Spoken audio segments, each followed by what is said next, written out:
Welcome to the Voice of Reason channel. Be sure to like this video, plus follow and subscribe to the channel to see more great content. Also check out all of our show pages on Facebook, Twitter, Twitch TV, Getter, Truth Social, Instagram, and TikTok, all at Who's Your Reason. Make sure to tell your friends, spread the word of reason, and enjoy. Plus, become a supporter of the show by signing up on our Patreon account to get special access to additional content not heard on the show. It's time for you to become the ultimate Hoosierholic. For more information, find us online at HoosierReason.com. He's a professor of politics at Hillsdale College, teaching political philosophy and American political thought. That was the one class in college, baby, that I actually aced and it actually showed up for my freshman year of college. He's also authored the book, The War on the American Republic. Excited to have on the program Kevin Slack. Kevin, how are you, my friend? Doing well. Good to be here. Yeah, I am excited to have you on the program. I love hearing the word republic because I don't hear it from elected officials or from the mainstream media any longer. I hear about the term democracy, and we don't live in a democracy, but how many people actually are aware of that fact? I'm not sure that there's many. And one of the things I always challenge the students on is when you say democracy, what are you talking about? Right? In the older view, democracy would have been traced to a certain regime type, right? The majority of people actually make the laws for themselves. And, of course, republicanism was a way of avoiding the problems of democracy through elected representatives making the laws. But when we say democracy today, now we just mean some vague ideal, and it's this empty form. You can put in whatever content you want. Yeah. Is it done by design that way? Are they trying to maybe dumb us down or just make us ignorant of what kind of governmental system we actually have so that way they can utilize it to their best abilities? I think so. I think when you go back to the origin of democracy as a word has been around for a long time, of course, but in the progressive era, all the progressive thinkers, here we're going back 100 years, they championed progressive democracy at the same time that they wanted to delegate lawmaking authority to experts, right? You mentioned the Commerce Department regulating, all these online social media platforms. And the whole point was to actually remove lawmaking from the people's elected representatives. So I do think there's something of a charade going on there, but it was an effective way of trying to package some of the older ideals in radically new institutions. Yeah. How many of these I like to call it the fourth branch of government, these bureaucratic agencies, the IRS, Department of Commerce, Department of Treasury, Department of Education, Department of this, agency of that, how many of them are actually constitutional, and how are they able to get away with creating all these by just loading them up on the executive branch out of all places to where Congress, who's supposed to be writing the legislation, just sits back and works with the agency, lets them propose the bill, and then they just sign off on it and send it to the president? Yeah, we call them part of the executive branch, but in reality they're part of a fourth branch. The Supreme Court ruled, back in 1935 that you had these, quasi-executive, quasi-legislative, quasi-judicial functions, and it meant that the president couldn't fire people within the bureaucracy, and essentially carved out this whole fourth branch of government where it's very hard to fire somebody, right? Bureaucrats are like headless nails. Once you pound them in, they're not coming out. And what's really disturbing is the percentage of them that was so clearly against the executive branch under the Trump administration, where they formed a quote-unquote resistance. So here you have those who should be just fulfilling these tasks and their functions, and yet they seem to embrace this political power and support the Democratic Party. So taxpayer money goes to support a particular political party. Yeah, it's unfortunate. Now, here's the big question is, now that we have them, is there any chance of actually downsizing them or getting rid of them altogether? I mean, during COVID pandemic, we just saw the report that the jobs that were created since COVID, 80% of them have actually been public sector government jobs, which means we're expanding the government massively, and I've never seen the government go downward after it's grown itself. I think that the Republicans, if they decide to play hardball, can find all kinds of ways to fire those that are open Democrats in the bureaucracy. You see how the Democrats have been able to do this. Look at the way that they conducted purges in the National Guard. You could argue that the vaccine mandate was a way of trying to get rid of political dissidents within the armed forces and so on. What could Republicans do? One thing that they could do is they can turn the argument in favor of equity against itself, right? They could argue that we have no need for these diversity, equity, and inclusion positions, right? In every single university, the compliance officers and so on, by saying they've only endorsed racist policies that are discriminatory, and you could come up with a constitutional reason. But Republicans, with some executive orders, could do away with much of that bureaucracy. I think you see Ron DeSantis is toying around with this in Florida. The question is are other red state governors going to do the same? That's a question. Now, you just opened up a whole other Pandora's box here. This new concept of ESG, kind of this new social credit score that we're seeing coming out of China. And now we have here where many businesses that are going, quote unquote, woke because they're concerned about being able to qualify for bank loans or government grants or government funding in some way, shape, or form. This new system of you either get in line with our wokeness and progressive agenda or else you're not going to qualify and be able to live under our system. Is this a concern, and is this almost to the point of going too far beyond us being able to stop something like this? Yeah, I mean, it's certainly a concern, and you find this after the Great Recession, that instead of, if you look at the banks that were blamed for the speculation in the subprime mortgages, that the effect of the legislation passed, Dodd-Frank, was to more radically centralize those very banks. And it seems like one of the deals that was struck was with the Democratic Party to buy off some of their constituents. And I tell the students, the Democrats they're pretty smart when it comes to grift, that they have to win elections in order to pay off all the groups that they promise goodies to, whereas the Republicans like to get their money on the front end and then not necessarily have to deliver on the back end. And what becomes very concerning is if you see what happens in Canada, a move towards a digital currency would restrict the ability of any of us to purchase or to deal or, for example, cash in the euro in Europe.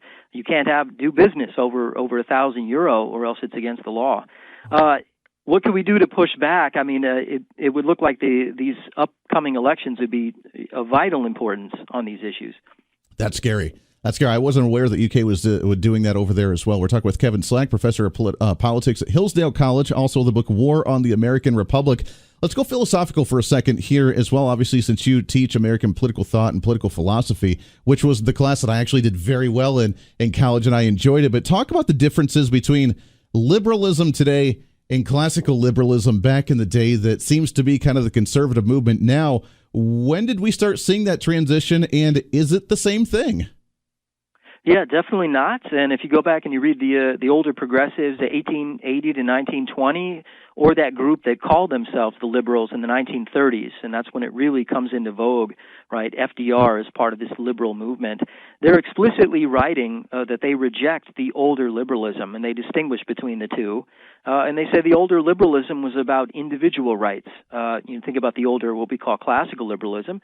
It was about individual rights. That was the end of government, the securing of these natural rights, the way Jefferson put it in the Declaration. And also these individual rights that included property rights. And so there's a certain form of economic policy that went along with those rights you had as a Republican citizen. And they were saying, no, actually, we are going to have, in the words of John Dewey, a, quote, renascent liberalism. We're going to take and claim that word liberal to mean something else. And it's going to mean we need to actually expand and grow the size of government if we're going to achieve these new positive rights. And so they condemn the older view of natural rights as being merely negative rights, where you're free because the government will stay out of your business generally. Yeah. And they praise the idea of positive rights, these new positive, the way the government would meddle in your business to actually help you become freer. It's an interesting transition where they go from, obviously a higher power being able to grant you the rights. You have these human rights that are just guaranteed by the government, but then we transition it to it and say, well, they're the ones actually giving it to us and they can take it away at any time as well. Kevin, we got to take a hard break here. Can you stick over one more segment with us?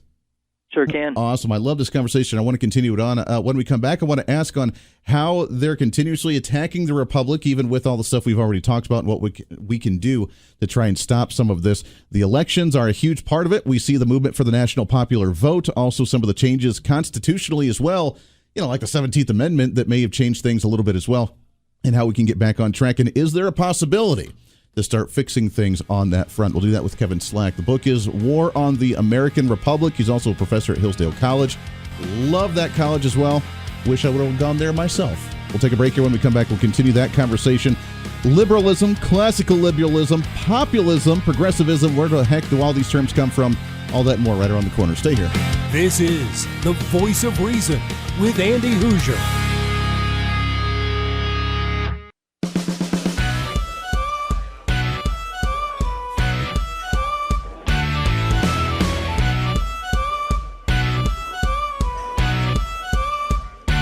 Fighting for freedom every day. The Voice of Reason with Andy Hoosier. Darn right it is. Welcome back into the program. Last few minutes of the show as we try to cram as much as we can into this short amount of time we have together. So welcome into it. We're hanging out with Kevin Slack. He is the author of the book War on the American Republic, also professor at Hillsdale College as well. Professor of politics, teaching political philosophy, American political thought. Now, Professor, I have to ask you this because, again, I told you this is like the one class I actually showed up to in college was American political thought. My professor that taught that at Bowling Green State University in Ohio walked in with his Hawaiian t-shirt and his shorts, and the very first thing out of his mouth said that he is a libertarian socialist. I still have not been able to decipher that one, but maybe you could enlighten me on that one. Sure. Libertarian socialism was a phrase used by Herbert Marcuse in the late 60s, but other radicals in the 60s. The idea there is there's going to be a socialist economy, but there's going to be a general libertarianism with regard to personal moral issues, the idea of the polymorphous perversity. And so there'd be a celebration of what had hitherto been called perversions in the realm of sexuality. There's also be a new kind of an alliance, a new understanding of the proletariat. Instead of it being class-based, the new enemy would be the middle class, the industrial middle class. He calls it the class that falls under the Promethean image, and the white progressive radicals. This is in the beginning of Eros and Civilization, the 1966 political preface, that the white progressive radicals would ally with the, quote, wretched of the earth, which is to say those freedom fighters in third world countries on the side of communism, as well as single women, minorities, and so on. Wow. See, that explains him exactly. That was exactly his characteristics, too. He was a great guy, and he gave me an A in the class, but yeah, he definitely was more on the radical activist side of that. So that's very interesting. I appreciate that. All these years, it's baffled me how you could be a libertarian and socialist all at the same time. So that's fun. Real quickly, a couple more of these. As we talk about this war on the republic, and we're trying to preserve this constitutional republic that we have, I brought up the national popular vote earlier. Is that one of the more extreme cases of something that could potentially destroy this nation being an actual republic? Yeah, I think so, because republicanism it's not just referring to a national government. Republicanism is a thread that unifies Americans to their core, to their character, and then that virtue that they have as citizens is also carried out in the institutions. So if you're going to be Republican, it means that you're helping to guide the policies on your school board, your local governance, your county government, your state government, and so on. And it also spills over into private associations. Think about the way people form churches, the way they form corporations is recognized under the state charters. So when we talk about republicanism, we're talking about institutions of representative government and each given sovereignty over certain objects, right? Most of them local and state, but it also refers to the habits of a people. So I think that is a real threat to Republican government, because what they don't mean is making sure there's self-government and trying to reinvigorate what James Madison called the primary precautions, right? Not the auxiliary precautions of the institutions, but citizen virtue. And they're trying to make the decisions from these large centers of urban voters in California and in New York to tell people in other parts of the country what to do. Yeah. To kind of go off on that, we got just about a minute and a half left here as we kind of wrap up. But the concept of populism, we've heard populism a little bit more as Donald Trump has been described as a populist and not necessarily an ideologue on one side or the other. Is that beneficial to a society, or is that dangerous by getting on board with a populist agenda? You know, I think the key word there is agenda. What is somebody like Donald Trump promising to do? With regard to, say, trade, immigration, and war. Those are the things that, if you could define three policies that he was running on, those would be it. So what is he trying to do? If populist just means, right, people support the platform, fine. One of the dangerous ideas is that people don't look to policy at all, and that they're kind of beholden to an individual without questioning what the actual goals of that individual are. Yeah. I think you're going to be my new favorite guest on this program. I love the concept. It's War on the American Republic. Go and check it out. You can find it on Amazon, other places as well. It's Kevin Slack, professor at Hillsdale.